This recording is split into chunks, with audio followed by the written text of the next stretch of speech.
আমি মোহাম্মদ আবুল হাসেম, পরিচালক অডিট, দিশা কুষ্টিয়া।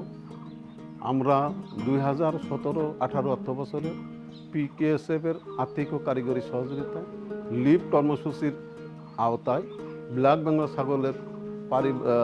ছাগলের সংরক্ষণ, কলিকমান সংরক্ষণে পারিবারিক প্রজননের মাধ্যমে দারিদ্র্য বিমোচন শীর্ষক কার্যক্রম আমরা হাতে নিই। এই প্রকল্পের আওতায় আমরা 200 জন সদস্যকে ট্রেনিং দিয়েছি এবং 190 জনের সদস্যের মাঝে প্রদর্শনী বিতরণ করেছি এবং তাদের 190টি ছাগলও বিতরণ করা হয়েছে।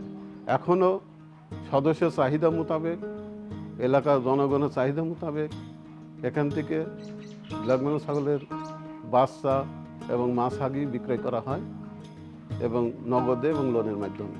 পাশাপাশি গ্রাম্য জাত বৈশিষ্ট্য নষ্ট হয়ে যেতেছিল, সেই সুবাদে রেড চিটাগাং ক্যাটলের প্রজেক্ট 2020 সালে আমরা হাতে নেই। এখানে রেড চিটাগাং ক্যাটল নামে পরিচিত।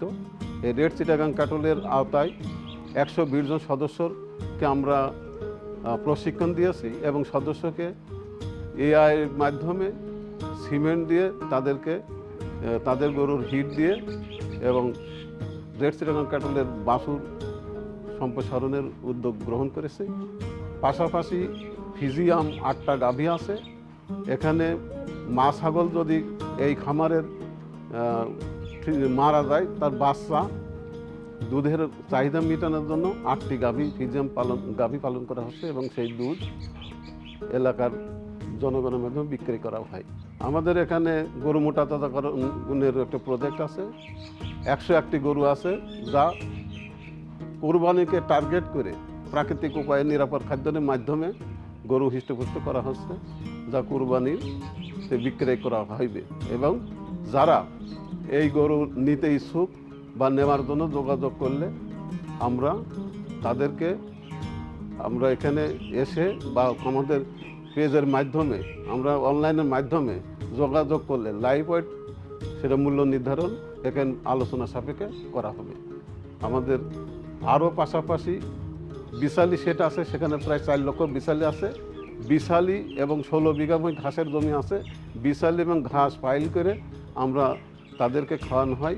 কোনো রকমের কেমিক্যাল খাদ্য তাদের গরুকে আমরা দেই না এবং খোল, চিটাগুড়, গমের ভুসি এবং ধানের কুড়া দিয়ে আমরা গরু হৃষ্টপুষ্ট করে থাকি।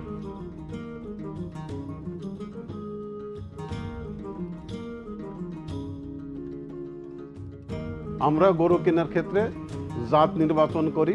সেখানে প্রান্তিক খামারি অথবা হাটে অথবা কোনো স্থানে যদি গরু বেচা কেনা হয়, সেখান থেকে গরু সংগ্রহ করা হয়, তাহলে আমরা প্রথমে দেখি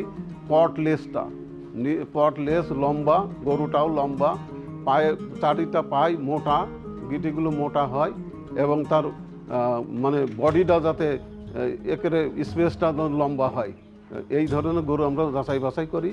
আমরা সেই ক্ষেত্রে 3 মাস অন্তর কৃমিনাশক করে থাকি এবং LSD যেটা লাম্পিং স্কিন ডিজিজের ভ্যাকসিন দিয়ে থাকি, খোরা রোগের ভ্যাকসিন দিয়ে থাকি।